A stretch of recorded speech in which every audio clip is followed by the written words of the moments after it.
میرے مولا آپ ہمیں شعبان اور رجب کے مہینے میں ایسا بابرکت بنا دے کہ ہم اس برکت کو لے کر رمضان تک پہنچ جائیں۔ حضور پاک صلی اللہ علیہ وسلم کی دعا ہوتی تھی، تو اس دعا سے ہمیں سمجھ آتا ہے کہ ہمیں رجب اور شعبان میں رمضان المبارک کی تیاری کرنی چاہیے۔ جب کوئی بڑا ایونٹ ہوتا ہے، بڑا پروگرام ہوتا ہے، بڑی ترتیب ہوتی ہے، تو اس کے لیے اہتمام اور نیکیوں کی ترتیب بھی بڑی رکھی جاتی ہے۔ اب رمضان المبارک اسلامی مہینوں میں وہ مہینہ ہے جس میں گناہ جھڑ جاتے ہیں، گناہ جل جاتے ہیں۔ رمضان رمز سے نکلا ہے۔ رمز کہتے ہیں پرندے کا گرم ریت میں اپنے پروں کو پھڑپھڑانا، اس سے اس کے پرانے ترتیب جو سستی کی ہے وہ جلتی ہے، اور جو اصلی ترتیب ہے وہ نکل آتی ہے۔ تو رمضان المبارک میں گناہ جلتے ہیں اور اللہ کی رضا بندے پر نکھر آتی ہے۔ تو اتنا بڑا مہینہ جس کے لیے رسول اقدس صلی اللہ علیہ وسلم نے فرمایا شیطان کو قید کر دیا جاتا ہے۔ کیا مطلب؟ ہم سارا دن یہی کہتے پھرتے ہیں شیطان نے غلطی کرا دی، شیطان نے گناہ کرا دیا، شیطان کی وجہ سے ہو گیا۔ اس مہینے میں قوت شیطانیہ مقید ہو جاتی ہے، شیطان کو بند کر دیا جاتا ہے اور جکڑ کے اس کو سمندر کی تہہ میں ڈال دیا جاتا ہے، چل تیری 1 مہینے کی نظر بندی ہے۔ اب جب شیطان بند ہو گیا تو ہمارے لیے نیکیوں کا سیزن شروع ہو گیا، ہمارے لیے نیکیوں کا ماحول بن گیا، نیکی کرنے کا ہمیں وقت، فرصت اور مہلت مل گئی۔ تو اتنا بڑا مہینہ، اس مہینے میں اس کی تیاری اس سے پہلے مہینوں میں ہو رہی۔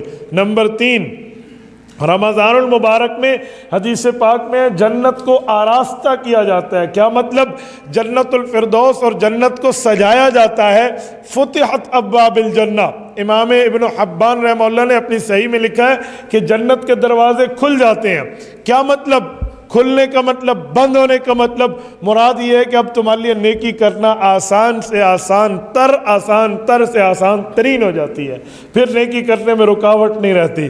پھر اس کے بعد جب آپ اس طرح کی تیاری کر لیں گے، پھر اگلا معاملہ فرمایا جہنم کے دروازے بند کر دیے جاتے ہیں۔ غلقت ابواب النار، اب جہنم کے دروازوں کو بند کر دیا گیا ہے، یعنی آپ کے لیے برائی کے ماحول کو کم سے کم کر دیا گیا ہے۔ اتنا بڑا مہینہ، تو اس مہینے کی تیاری رسول اللہ 1 ماہ پہلے فرما دیا کرتے تھے۔ اس پر ایک سوال اٹھتا ہے، کچھ لوگ پوچھتے ہیں کہ جب رمضان میں شیطان بند ہو جاتا ہے تو شیطانی تو بند نہیں ہوتی، شیطان بند ہو جاتا ہے، شرارتیں بند نہیں ہوتی، شیطان بند ہو جاتا ہے، گناہ تو بند نہیں ہوتے۔ ٹھیک ہے، گناہوں میں کمی آ جاتی ہے، لیکن گناہ بند تو نہیں ہوتے۔ وجہ اس کے سمجھانے کے لیے میں آپ کی خدمت میں ایک مثال پیش کرتا ہوں۔ جب سائیکل آپ چلا رہے ہو نا، تو سائیکل کو سٹینڈ پہ لگا دیں، گھوڑی پہ لگا دیں۔ جب سائیکل ٹھہر جائے، پھر اس کے پہیے کو آپ یوں پیڈل کو پکڑ کے چلانا شروع کریں، تو آپ یوں ہاتھ گھمائیں گے اور سائیکل کا وہیل بولیے چلنا شروع ہو جائے گا۔ آپ جتنا تیزی سے گھمائیں گے وہ اتنا، بولیے نا، میں اس لیے پوچھتا ہوں تاکہ آپ کو سمجھ آئے، جتنا تیزی سے گھمائیں گے وہیل اتنا تیزی سے چلے گا۔ اب میرا سوال سنیں، آپ پیڈل گھما رہے ہیں اور پہیہ چل رہا ہے، آپ نے پیڈل گھمانا چھوڑ دیا، پہیہ رک جائے گا؟ جی، بلکہ وہ چلتا رہے گا۔ اس کے روکنے کا طریقہ کیا ہے؟ بریک پہ لگاؤ۔ جب آپ نے بریک لگائی تو وہ پہیہ رک گیا۔ ایسے ہمارا معاملہ بھی ہے، شیطان نے ہمارا 11 مہینے پہیہ گھمایا ہے، یہ گناہ کر، یہ نافرمانی کر، یہ خطا کر، گھما گھما کے قوت شہوانی ہمارے اندر اتنی ڈال دی ہے شیطان نے کہ اب 1 مہینے میں اس نے پیڈل گھمانا چھوڑ بھی دیا نا، تو اس کے پرانے اثرات سے ہم گناہوں کی پٹی پہ چل رہے ہیں۔ اب ہم نے رکنا کیسے ہے؟ اب ہم گناہوں کی بریک لگائیں گے تو ہمارے لیے نیکیاں کرنا آسان ہو جائیں گے۔ جیسے پہیہ گھومنے میں ہمیں سمجھ آتی ہے کہ کون سی قوت چل رہی ہے کون سی نہیں، ویسے ہمیں نیکی کرنے میں اور برائی سے رکنے میں بھی اس پر آسان طور پہ ہم ذہن میں سمجھا لیں۔ اور سنیں، یہ جو حدیث پاک میں ہے، ان الشیطان یجری احدکم مجری الدم، کہ شیطان تم میں ایسے چلتا ہے جیسے خون چلتا ہے۔ اس کا مطلب کیا ہے؟ کئی مطلب ہو سکتے ہیں، میں ایک مطلب آپ کی خدمت میں رکھتا ہوں۔ خون میں گرمی بھی آتی ہے، نرمی بھی ہوتی ہے، شدت و حدت بھی ہوتی ہے۔ کبھی کبھی بندہ کسی کو غصے میں کہتا ہے، ایسی بات نہیں ہے، غصہ، پریشانی، وہ اس کو 2-4 اول فول بک دیتا ہے۔ کچھ ٹائم کے بعد بندے کا مزاج ٹھنڈا ہوتا ہے، تو بعض اوقات اگر اللہ کی طرف سے رحمت ہو تو بندہ معافی مانگ لیتا ہے کہ جی مجھ سے غلطی ہوئی، مجھے معاف کر دیں۔ پہلے بھی تو یہی خون تھا، غصہ کر دیا، اب بھی یہی خون ہے، اب پیار دے دیا، وجہ تو پتہ چلا خون کا ماحول ایک طرح نہیں رہتا، خون کا نظام ایک طرح نہیں رہتا، خون کبھی گرم اور کبھی ٹھنڈا ہو جاتا ہے، تو خون میں کبھی جوش اور کبھی ہوش آ جاتا ہے۔ تو شیطان بھی ہمارے خون میں چلتا ہے۔ کیا مطلب؟ اگر شیطان تمہیں کبھی گناہ کے جوش پہ ڈال دے تو اللہ کا ذکر کر کے تھوڑا بہت صبر کر لو، تم اپنے ماحول میں ٹھیک ہو جاؤ گے۔ لیکن جب شیطان ہمارے خون میں دوڑنے کے لیے آتا ہے نا اور اپنا جوش دلاتا ہے تو ہم اس وقت گناہ کر جاتے ہیں۔ میرے بھائیو یوں نہیں، یہ قرآن کریم میں لکھا ہے ہر بندے کو ایک جنت ملے گی، اور جو بندہ اسی گناہ کے وقت ڈر گیا اللہ سے، چھوڑ دیا، اس کو 2 جنتیں ملیں گی۔ وَلِمَنْ خَافَ مَقَامَ رَبِّهِ جَنَّتَانِ، جو ڈر گیا کہ رب کے سامنے ٹھہروں گا کیسے، جواب کیسے دوں گا، سوال پوچھا جائے گا کس طرح ڈیفائن کر پاؤں گا، رب میں نے یوں کیا، میں دلیل نہیں دے پاؤں گا، ڈر گیا، فوراً اسے چھوڑ دیا۔ رب فرماتے ہیں وَلِمَنْ خَافَ، جو ڈر گیا، مقام ربی، رب کے سامنے کھڑا کیسے ہوں گا، جنتان، اسے ایک نہیں 2 جنتیں ملیں گی۔ ایک مطلب تو اس کا یہ ہے کہ دنیا میں بھی اس تثبیت قلب کی وجہ سے اتنا نیکی پر مضبوط کیا جائے گا کہ مد ہضم برابر ہو جائے گی، اس کے لیے دنیا میں راحت ملنا شروع ہو جائے گی۔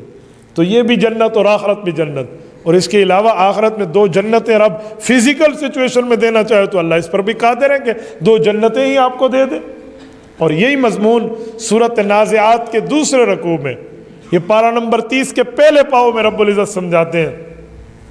فرمایا وَأَمَّا مَنْ خَافَ مَقَامَ رَبِّهِ وَنَهَى النَّفْسَ عَنِ الْهَوَىٰ فَإِنَّ الْجَنَّةَ هِيَ الْمَأْوَىٰ، وہی مضمون لفظ کو تبدیل کر کے فرمایا وَأَمَّا مَنْ خَافَ، رہی اس شخص کی بات جو ڈر گیا۔ گناہ کے وقت تو تیار ہے، اسباب اور سب کچھ میسر ہے، لیکن اس کے دل میں ڈر آیا۔ مقام ربی، کون سا منہ لے کے اپنے رب کے سامنے کھڑا ہوگا، ہوئے کیسے اپنے گناہ کو سمجھا سکے گا؟ جب یہ خیال آیا نا، اس خیال کا عمل کیا ہوا، نتیجہ کیا ہوا؟ وَنَهَى النَّفْسَ عَنِ الْهَوَىٰ، اس بندے نے شیطانی اثرات پہ عمل کرنے میں، ہوائے نفسانی پہ، ہوائے شہوانی پر عمل کرنے سے خود کو روک لیا کہ جی میں نہیں کر سکتا، یہ میرے لیے ناممکن ہے۔ فرمایا فَإِنَّ الْجَنَّةَ هِيَ الْمَأْوَىٰ، جنت ایسے لوگوں کا ٹھکانہ ہے، جنت ایسے لوگوں کا ٹھکانہ ہے، انہی لوگوں کے لیے تیار ہے۔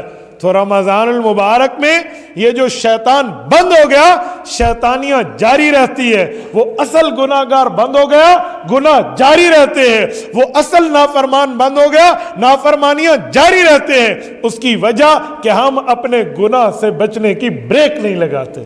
جب ہم خود کو گناہوں سے روکیں گے، گناہ کی طاقت کو چھوڑیں گے اور اللہ کی طاقت کی طرف توجہ کریں گے، تو اللہ کی قسم جب ہم یوں آئیں گے تو رب العزت ایسے لوگوں کی توبہ قبول کر کے، اس کے لیے قرآن فرماتا ہے فَأُولَٰئِكَ يُبَدِّلُ اللَّهُ سَيِّئَاتِهِمْ الْحَسَنَاتِ، فرمایا ان کے گناہوں کو بھی اللہ نیکیوں میں بدل کے ثواب بنا دے گا۔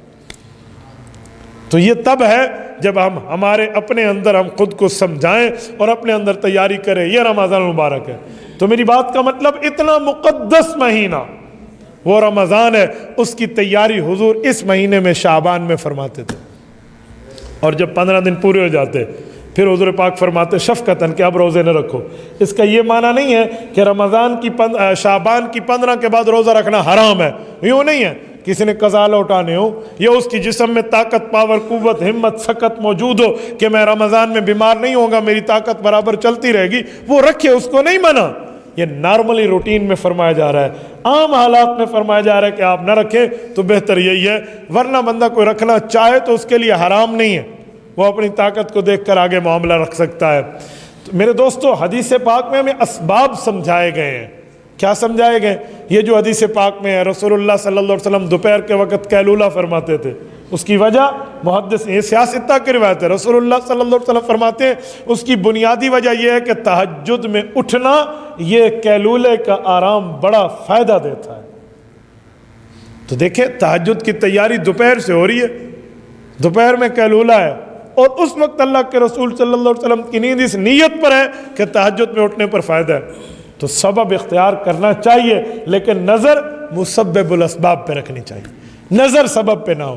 حضرت حفصہ رضی اللہ تعالیٰ عنہ فرماتی ہے، میں نے ایک بار اللہ کے رسول کا بستر بچھایا تو دوہرا بچھایا تھا، تو میں نے اس کو 4 حصے موٹا کر کے یوں بچھا دیا، یعنی ڈبل ٹرپل ٹیٹرا طرح پہ 4 حصے کے۔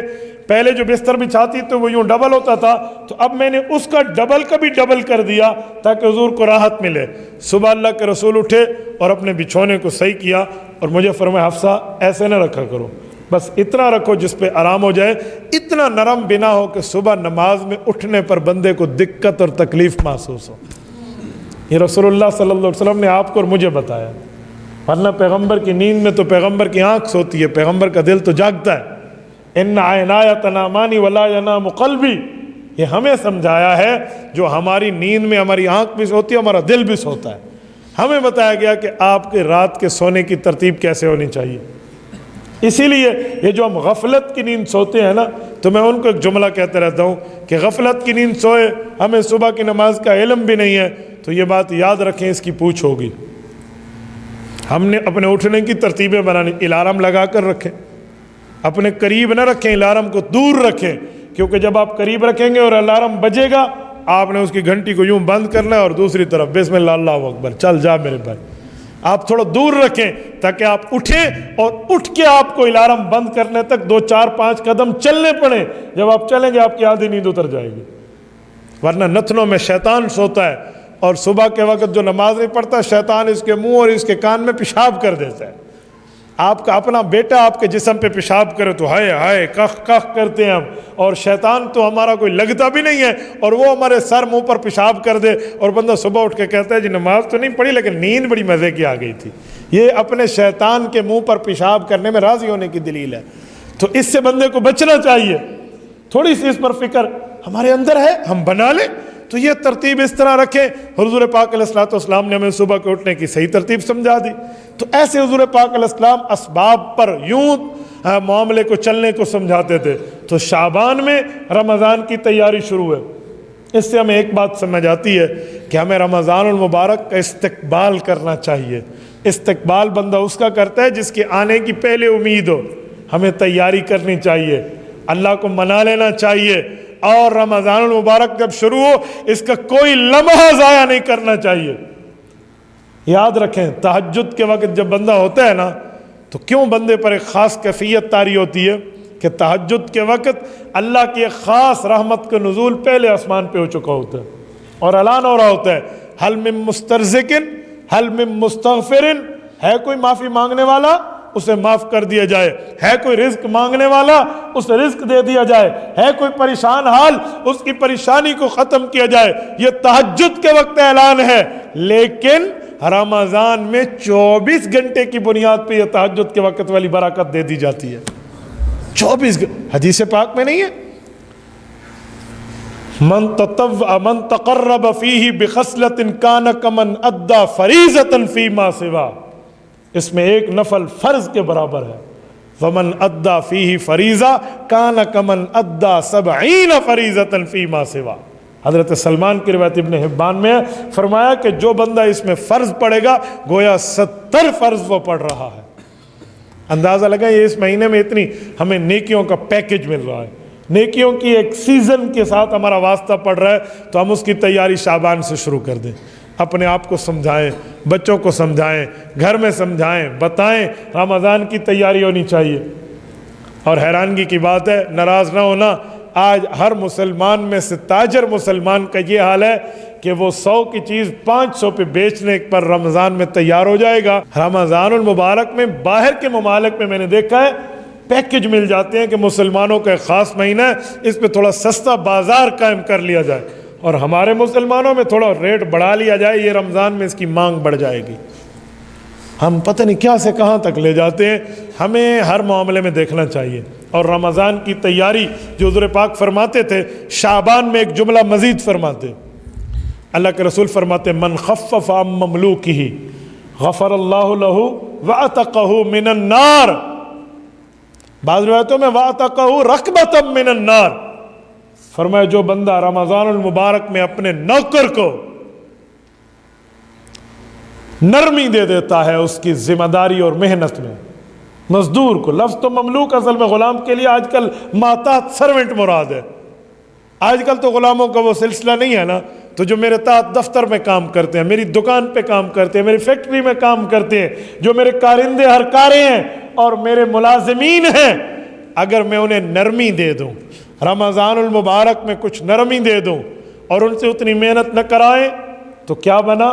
فرمایا غفر اللہ لہ وعتق رقبتہ من النار، اللہ گناہ بھی معاف کریں گے اور جہنم کے رجسٹر میں اگر نام لکھا ہوگا تو مٹوا دیں گے۔ وعتق رقبتہ من النار کا اور ترجمہ کیا ہے کہ اس کی گردن کو جہنم سے چھڑا لیتے ہیں، یہی ہے نا کہ جہنم کے رجسٹر میں اگر نام درج ہو چکا ہوگا تو اسے ڈیلیٹ کروا دیا جائے گا، تو کتنی بڑی چیز ہے۔ اچھا نرمی کا مطلب کیا ہے؟ مثلا آپ اپنے ملازم کو تنخواہ دیتے ہیں 10,000 مہینے کی اور وہ روزانہ ڈیوٹی دیتے ہیں آپ کے پاس 8 گھنٹے، آپ نے نرمی دے دی، بھائی رمضان ہے آپ 6 گھنٹے ڈیوٹی دیا کریں، لیکن تنخواہ آپ نے 10 سے کم کر لی، یہ کوئی نرمی نہیں ہے، یہ نرمی نہیں ہے۔ نرمی یہ ہے کہ آپ کو اس کی اجرت اتنی ہی رکھیں، اس سے محنت لینے میں کمی کر دیں، یہ نرمی ہے۔ یہ نرمی نہیں ہے کہ بندہ تنخواہ گھٹا دے، چل 2,000 میں نے ٹھیک ہے تو 2 گھنٹے کھٹایا کر، یوں یہ نرمی شرمی نہیں ہے۔ یہ تو اصحاب السبت والا حال ہے کہ رب العزت نے انہیں فرمایا تھا ہفتے کے دن عبادت کیا کرو، انہوں نے ہفتے کے دن عبادت تو کی لیکن مچھلیوں کے جال لگا دیا، اللہ نے مچھلی پکڑنے سے منع کیا نا، جال لگانے سے تو منع نہیں کیا، تو ہمارا وہی حال ہوگا۔ تو میرے دوستو ہمیں کچھ نرمی کے کچھ معاملات سمجھ لیں تو یہ رمضان کا اتنا بڑا مقدس مہینہ آج آدھا مہینہ تقریباً رہ گیا، یہ 15-16 دن رہ گئے ہیں اور رمضان المبارک کی آمد ہے، تو ہمیں سنت نبویہ سے سبق لیتے ہوئے ہمیں آخرت میں رمضان پر توجہ دینی چاہیے اور اس کی تیاری کرنی چاہیے، اس کے لیے سوچنا چاہیے۔ اب روزے نہ رکھیں ٹھیک ہے، لیکن ہم رمضان المبارک کے معاملات میں خود کو ٹھیک تو کر سکتے ہیں اور اپنے آپ کو دیکھ بھی سکتے ہیں اور اپنے معاملات کو اللہ کے حوالے بھی ہم کر سکتے ہیں۔ اور اس میں ایک رات ایسی ہے جس کو شب برات کہتے ہیں، میں اس کے متعلق خلاصے کے طور پہ آپ کی خدمت میں چند باتیں عرض کیے دیتا ہوں۔ شب برات پر 2 قسم کی غلطیاں ہوتی ہیں۔ نمبر 1، یا تو اس رات کو لوگ انکار کر دیتے ہیں کہ بالکل ثابت نہیں ہے، کچھ بھی نہیں ہے، جھوٹ ہے، پلال ہے، غلط ہے، کذب ہے، بہتان ہے، کوئی عبادت نہیں ہے، یہ بھی غلط نظریہ ہے۔ یا کچھ لوگ اس رات اتنی عبادت کے اہتمام اور نظریہ بتاتے ہیں کہ لوگ فرض واجب سمجھ لیتے ہیں، یہ نظریہ بھی شریعت کی نظر میں غلط ہے، نہ اس پر اتنا زور ہے نہ اس پر اتنا ترک ہے۔ فجعل بین ذالک سبیلا، درمیانی راستہ ہے، مستحب کے درجے میں، کریں ثواب ہے، نہ کریں تو گناہ نہیں ہے، لیکن انکار نہ کریں۔ رسول اقدس صلی اللہ علیہ وسلم کی روایت حضرت عائشہ حضرت علی کے واسطے سے ابن ماجہ میں مروی ہے، فرمایا سوموا نہارہا وقوموا لیلہا، اللہ کے رسول صلی اللہ علیہ وسلم نے اس کے دن کے روزے اور اس کے رات کی عبادت کا فرمایا۔ استحباب بھی ہمارے اس پر موجود ہے، عبادت ہے لیکن انفرادی ہے، اجتماعی نہیں ہے، اس کے لیے تداعی نہیں ہے، اس کے لیے اعلانات نہیں ہے، اس کے لیے اہتمام میں لوگوں کو جمع کر کے چراغاں اور حلوے کی دیگیں اور ادھر ادھر کے معاملات، یہ نہیں ہے، اس سے بچنا چاہیے۔ اور اس رات لوگ ایک عجیب کام کرتے، بھئی صلاۃ الفیہ پڑھو۔ ایک بندے سے میں نے پوچھا بھئی صلاۃ الفیہ کون سی نماز ہے؟ ہم نے تو آج تک نہ پڑھی نہ سنی نہ دیکھی، نہ کسی جگہ کوئی صلاۃ الفیہ کا ذکر۔ صلاۃ الفیہ کا لفظی ترجمہ، صلاۃ کہتے ہیں نماز کو، الفیہ کہتے ہیں 1000 کو۔ 1000 عبادت والی کون سی نماز ہے؟ یہ اپنے پیٹ سے لوگوں نے نکالی ہوئی ہے، کوئی صلاۃ الفیہ کا شریعت میں ثبوت ہی نہیں ہے۔ تو میں نے کہا یا تو کوئی انکار میں بڑھ جاتا ہے یا کوئی اقرار میں آگے چلا جاتا ہے، تو یہ دونوں راستے افراط اور تفریط کے ہیں، اس سے بچنا چاہیے۔ ہم اتنی بات مانیں جو شریعت میں ثابت ہے، غیر ثابت شدہ بات کو دین نہ کہیں اور ثابت شدہ بات کا انکار نہ کریں۔ جو غیر ثابت شدہ بات کو دین کہتا ہے اسے کہتے ہیں بدعات والا، اور جو ثابت شدہ مسئلے کا انکار کرتا ہے اسے کہتے ہیں الہاد والا۔ ہم دیوبند والے نہ بدعات والے ہیں، نہ ہم دیوبند والے الہاد والے ہیں، بلکہ ہم صحیح راستہ اہل سنت والجماعت والے ہیں۔ ہم صحیح راستہ سمجھاتے ہیں، ہم برابر کا راستہ سمجھاتے ہیں، درمیانہ راستہ جو حدیث پاک اور قرآن کے مطابق ہے وہ سمجھاتے ہیں۔ نہ ہم غلو والے ہیں نہ افراط و تفریط والے، ہمارے یہاں کمی بیشی کا مسئلہ نہیں ہے۔ تو عبادت ہے لیکن استحباب، مستحب۔ اس رات اللہ کے رسول قبرستان گئے تھے، ہم مانتے ہیں جی گئے تھے، لیکن ہر سال جانے کی ترتیب نہیں ہے۔ حضور پاک زندگی میں ایک بار تشریف لے گئے تو آپ بھی زندگی میں ایک بار چلے جائیں، آپ کو کس نے منع کیا؟ لیکن آپ ہر سال مجمع لگا کے قبرستان پہ جانا یہ نہیں ہے، یہ ترتیب نہیں ہے۔ کبھی کبھار آپ بھی جائیں، لیکن اس کو لوگوں کو اکٹھا کر کے اس رات عبادتیں اور صلاۃ التسبیح کی بعد جماعت نمازیں یوں نہیں ہیں۔ آپ پوری رات ذکر کریں، آپ کی مرضی، آدھی کریں آپ کی مرضی، تلاوت کریں آپ کی مرضی، نوافل پڑھیں آپ کی مرضی، صلاۃ التسبیح پڑھیں آپ کی مرضی، صلاۃ الاستغفار پڑھیں آپ کی مرضی، صلاۃ التوبہ پڑھیں آپ کی مرضی، صلاۃ الحاجت پڑھیں آپ کی مرضی، ویسے نفل پڑھیں آپ کی مرضی۔ کوئی واجب فرض نہیں ہے کہ یہ کرو یہ نہ کرو، مرضی کی عبادت ہے آپ کرنی۔ ہاں رات کا کچھ حصہ عبادت کے لیے رکھنا چاہیے، رات کے کچھ حصے میں اللہ کے رسول نے جو عبادت فرمائی تو ہمیں بھی کرنی چاہیے، ہمیں اس پر تھوڑا سا فکر بھی کرنا چاہیے کہ 15 شعبان المعظم کا ایک حدیث پاک میں درجہ فرمایا گیا، کئی معاملات اس کے ساتھ مشترکہ طور پہ وابستہ ہیں، اس کی تفصیل علیحدہ، لیکن میں آپ کو سرسری اور بطور خلاصہ اور سمری سمجھا رہا ہوں۔ تو یہ رمضان مبارک کی درمیانی رات ہے، کب شروع ہوتی ہے؟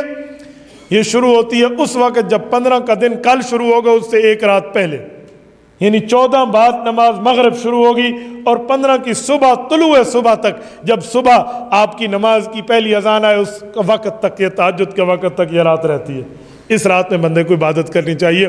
کچھ لوگ اس میں اپنی طرف سے باتیں بڑھاتے ہیں، کہتے ہیں ہر چیز سجدہ کرتی ہے، تو میں نے کہا جی اللہ کو تو وَإِن مِّن شَيْءٍ إِلَّا يُسَبِّحُ بِحَمْدِهِ، ہر چیز اللہ کی تسبیح کرتی ہے، اس میں تو کوئی نہیں مسئلہ۔ کہتے نہیں، درخت سجدہ کرتا ہے، پتہ نہیں جڑی بوٹیاں سجدہ کرتی ہیں، عمارتیں سجدہ کرتی ہیں، گائے بکری بھینس سجدہ کرتی ہے۔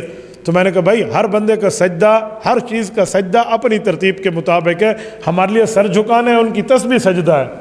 نہیں۔ ایک بندے نے ایک عجیب بات سنائی، کہا ایک آدمی رات کو اٹھا، شب برات واقع ہو چکی تھی، درخت سجدہ کر چکا تھا۔ جب درخت سجدہ کیے ہوئے تھا تو اس نے دیکھا اس کا جو وہ کٹا تھا نا، کٹا، وہ بھینس کا بیٹا، وہ جو کیا کہتے ہیں اسے، کٹا ہی کہتے ہیں نا جی، ہاں کٹا ہی، وہ کٹا بھاگ رہا تھا ادھر ادھر، رو رہا تھا، تو اس نے جو دیکھا وہ قلعہ تو نکل گیا تھا اس کی رسی، تو اس نے اس کی رسی پکڑ کے وہ جو درخت گرا ہوا تھا اس کے ساتھ باندھ دیا، سو گیا۔ صبح اٹھا تو درخت کا تو سجدہ ختم ہو گیا تھا، اس نے جب اپنے سجدے سے سر اٹھایا وہ کٹا اوپر لڑکا ہوا اور وہ پھانسی آ گئی تھی اور وہ مرا ہوا ٹھہرا تھا۔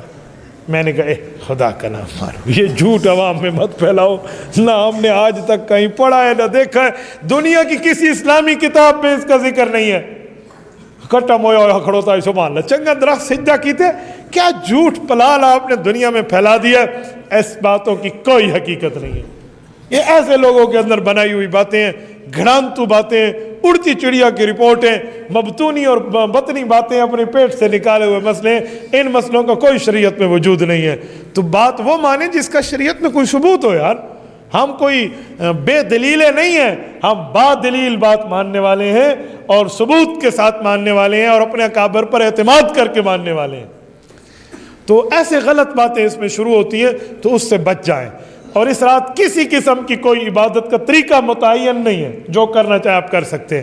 اگلے دن کا روزہ ہے، آپ روزہ رکھ سکتے ہیں، روزے میں کون سا مسئلہ ہے، بالکل رکھنا چاہیے۔ شعبان المعظم کا روزہ ہے، آپ روزہ ضرور رکھیں۔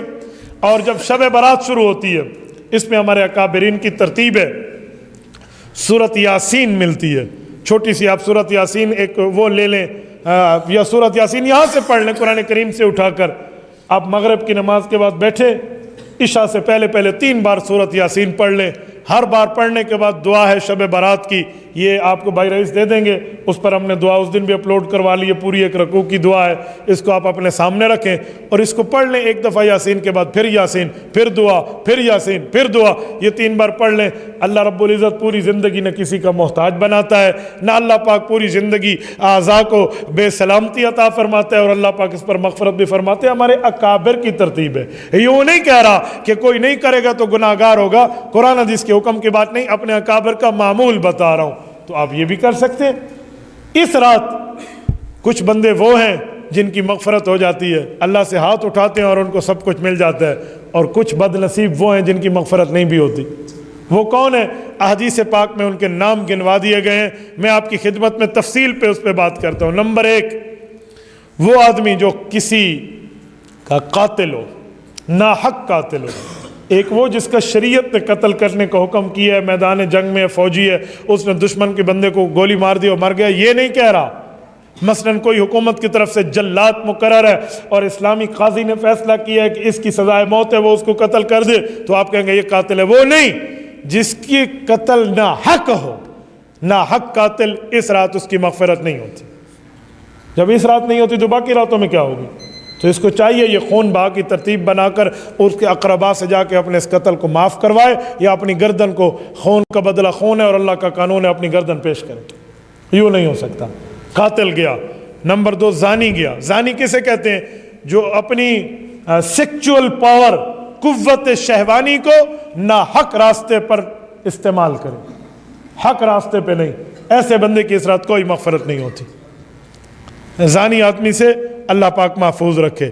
عادی شرابی، جو شراب پینے والا ہو، قلیل اور کثیر شراب حرام ہے، یاد رکھیں۔ یہ نہیں ہے کہ شراب کے 2 گھونٹوں سے تو نشہ نہیں آیا لہذا شراب جائز ہے، جی نہیں، کل مسکر حرام، اس کا قلیل کثیر حرام ہے، 1 گھونٹ پینا بھی غلط ہے، پی لیا تو معافی مانگ لیں۔ عادی شرابی ہے، اس کی اس رات مغفرت نہیں ہوگی، معافی مانگ لے اس سے پہلے۔ لوگ شراب کو پتہ نہیں مذاق سمجھتے، جام لگے ہوئے ہیں اور دوستوں میں بیٹھ کے اگلا پی لیتے۔ میں نے پچھلے سال اب میں نام نہیں لیتا، ٹانک سے باہر ایک ضلع کی بات ہے، وہاں میں ایک جگہ گفتگو کر رہا تھا، تو میرے بیان کے بعد ایک بندہ مجھے ملا اور مجھے کہنے لگا مولوی صاحب سچی مچی تے شراب حرام ہے، شراب حرام ہے، واقعی سچی میں حرام ہے؟ میں حیران ہوا اس کی بات۔ انہوں نے کہا میں نے تو سمجھا ایسے مولوی ڈراتے ہیں کہ شراب حرام ہے، حرام ہے، خود انہوں نے کبھی پی نہیں ہے، ان کو کیا پتہ شراب کا کیا مزہ ہے۔ میں نے کہا چل لے۔ اور خدا کے بندے، حقیقت میں اللہ فرما رہے ہیں انما الخمر والمیسر والانصاب والازلام رجس من عمل الشیطان فاجتنبوہ، فرمایا شراب حرام ہے، یہ شیطان کا عمل ہے، جوا حرام ہے، یہ شیطان کا عمل ہے۔ اور وہ جو استسقام بالازلام میں مشرکین ایک اپنے دور کا فال نکالتے تھے وہ منع ہے، تو رب نے تمہیں اچھا قرآن لکھا بھی ہے؟ میں نے کہا جی ہاں قرآن میں لکھا ہوا ہے۔ یعنی اتنی حیرانگی کی بات ہے کہ لوگ شراب کو کچھ نہیں سمجھتے اور شراب کے جام لگاتے رہتے ہیں۔ شراب سے معافی لینی چاہیے، توبہ کرنی چاہیے۔ رسول اللہ صلی اللہ علیہ وسلم نے اسے ام الخبائث فرمایا ہے، یہ بےایمانوں کی بنیاد ہے، یہ بےایمان کاموں کی بنیاد ہے، اس شراب سے بچنا چاہیے۔ عادی شرابی کی مغفرت نہیں ہوتی اور متکبر کی مغفرت نہیں ہوتی۔ متکبر کون؟ اس کو بھی ذرا سمجھیں کہ تکبر کسے کہتے ہیں۔ تکبر کا معنی ہے خود کو بڑا اور دوسرے کو حقیر سمجھو۔ یہ تکبر نہیں ہے کہ آپ اچھا سوٹ پہنیں، اچھی جوتی پہنیں، خوشبو لگا کر بیٹھیں اور بن سور کے خوبصورتی کے ساتھ بیٹھیں تو یہ تکبر ہے۔ یہ تکبر نہیں ہے۔ تکبر کا اچھے پہننے، اچھے پانے، اچھے کھانے سے، اچھے پینے سے تعلق نہیں ہے۔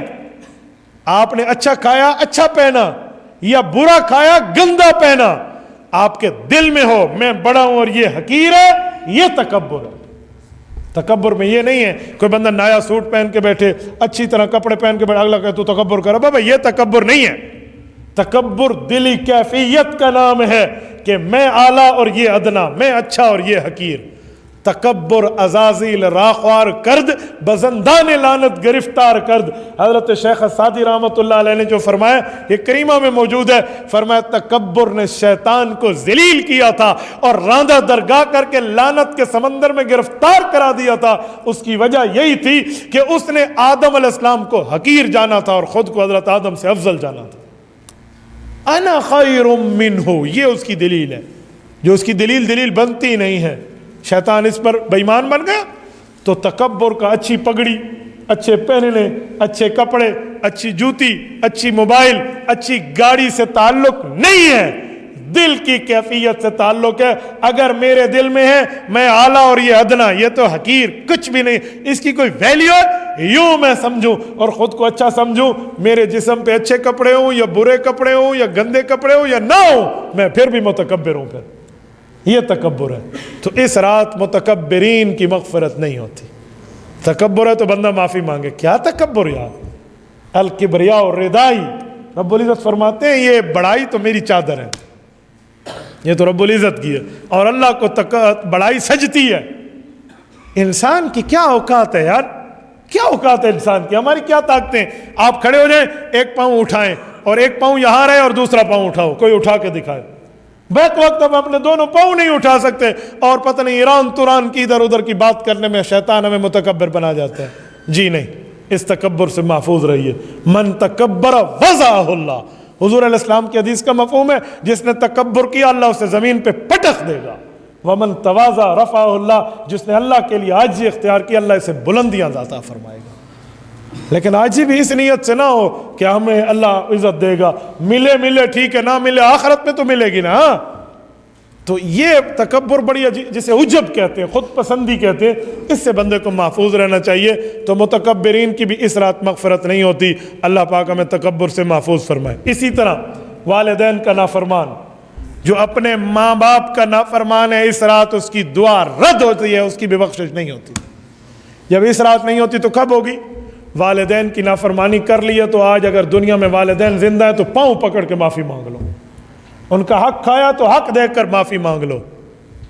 لوگ ایک دن ایک بندے نے اپنے باپ کے اوپر ہاتھ اٹھایا، جب اس کو علماء کے سامنے پیش کیا گیا تو کہنے لگا میرا ابو غلط تھا.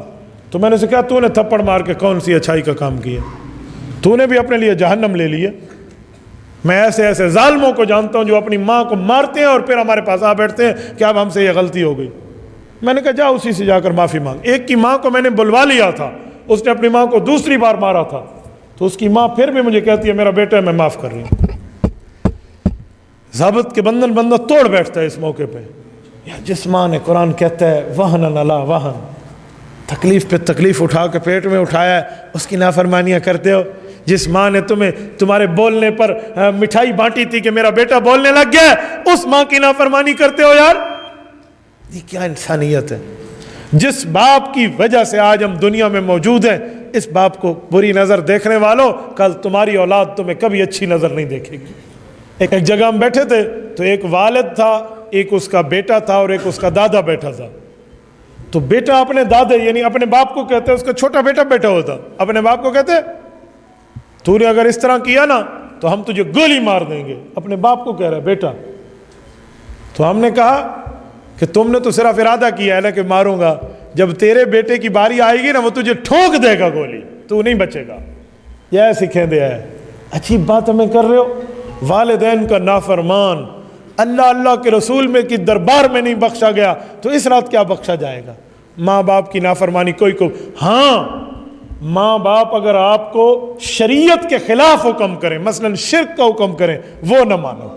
لیکن اس کے علاوہ آپ نے ماں باپ کی ہر بات کو ماننا ہے. خود قرآن کہتا ہے وَإِن جَاهَدَاكَ عَلَىٰ أَن تُشْرِكَ بِي مَا لَيْسَ لَكَ بِهِ عِلْمٌ فَلَا تُطِعْهُمَا وَصَاحِبْهُمَا فِي الدُّنْيَا مَعْرُوفًا. کہ شرک کی بات کریں تو نہ مان، دنیا میں پھر بھی اچھا رہے، اچھے رہو ان کے ساتھ. ماں باپ سے معافی مانگ لیں اگر کوئی غلطی ہوئی ہے. اور اگر ماں باپ دنیا سے چلے گئے اور بیٹا غلط کار تھا تو پڑھ کے ماں باپ کو بخشے، ایصال ثواب کرے. کل قیامت میں ان کو نیکیوں کا ذخیرہ ملے گا. امید ہے کہ اللہ کے دربار میں معاف کر دیں گے، ورنہ ایسی بات نہیں. تو ماں باپ کا نافرمان بھی اس رات نہیں بخشا جاتا. اس کے ساتھ جو بندہ دل میں بغیر کسی وجہ کے ایک بھائی مسلمان کا کینہ رکھتا ہے، بغض رکھتا ہے، حسد رکھتا ہے، فرمائے اس حاسد، اس باغض، اس کینہ پرور کی بھی مغفرت اس رات نہیں ہوتی. کیا مسلمان سے کینہ رکھنا ہے بھائی؟ جو معافی تلافی ہے وہ کرو اور جان چھڑاؤ. اور قطع رحمی کرنے والا، قطع رحمی کا مطلب کیا ہے؟ جان بوجھ کے اپنے رشتہ داروں سے، اپنے محارم سے تعلق توڑنے والا. وہ توڑے تو توڑے نا، تصل من قطعک، تو جوڑنے والا بن. ہم جوڑنے والے بنے. لوگ کہتے ہیں جی میں اپنے رشتہ داروں سے نہیں رکھتا کیونکہ وہ مجھ سے نہیں رکھتے. بھائی وہ نہیں رکھتے، تو بھی نہیں رکھتا، تو مجھے بتا پھر تم اور اس میں فرق. بھائی وہ نہیں رکھتے، نہ رکھے، آپ تو رکھا کریں، آپ کبھی جایا کریں، کبھی حال احوال پوچھ لیا کریں، بس ٹھیک ہے. باقی یہ بات نہیں ہے کہ بندہ کسی کے سر پہ گھس کے بیٹھ جائے تو میرا مارا میں تو چلو میں تیرے ساتھ تعلق رہی. یہ تعلق نہیں ہوتا. آپ اس کے ساتھ اس کی جو ہے نا کیا کہتے ہیں غمی خوشی میں آپ شریک ہو. آج کل عجیب رشتے دنیا میں چل کر، اس نے مجھے اپنے بیٹے کی شادی پہ نہیں بلایا، میں بھی نہیں بلاؤں گا. لاکھ لعنتیں بندے تھے، فائدہ کیا چیز ہم نے کر لی ہے؟ اس نے برائی کی ہے تو ہم بھی کر لیں. بھائی کسی کو بلا لو تو ٹھیک ہے، نہ بلا لو تو ٹھیک ہے. سنیں اس طرح کے رشتے نہیں ٹوٹے جاتے. اس نے نہیں بلایا تو ہم نے، بعض اوقات بندہ بھول جاتے. جب بھول جائے گا تو بھول جائے گا. اس دن ایک جگہ ہم بیٹھے تھے تو ایک جگہ ہمارے دوست نے کھانا دیا، اس کا قریبی دوست ہے، وہ اسے ذہن سے بھول گیا. اس نے کھانے میں اسے فون کیا، یار مجھے تو یاد نہیں کہ اس نے کہا اللہ قسم بول گیا. انہوں نے کہا تیری میری مرضی ختم. تو میں نے اسے کہا حیا کر. انہوں نے کہا حضرت آپ فون پہ. میں نے کہا شرم کر, ایک بندہ کہہ رہا ہے میں بھول گیا ہوں, مجھ سے غلطی ہوئی ہے, اجا مزید ہی ہوں سر کوٹنا. تو یہ اس پر رشتہ داریاں ختم نہیں ہوتے, اس پر ہمیں دل بڑا رکھنا چاہیے. تو خط آرامی کرنے والا اس رات اس بندے کی بھی مغفرت نہیں ہوتی. اور شب برات میں اللہ سے مانگنے والے بنے, اس رات روشنیاں کر کے اپنی عبادت کو جا کر بازاروں میں غرق نہ کیا کریں, بلکہ اللہ رب العزت کی عبادت میں دیکھا کریں گے انشاءاللہ. اللہ آپ کو ہمیں خوش رکھے, صراط مستقیم پہ رکھے. اقول قولی ھذا واستغفر اللہ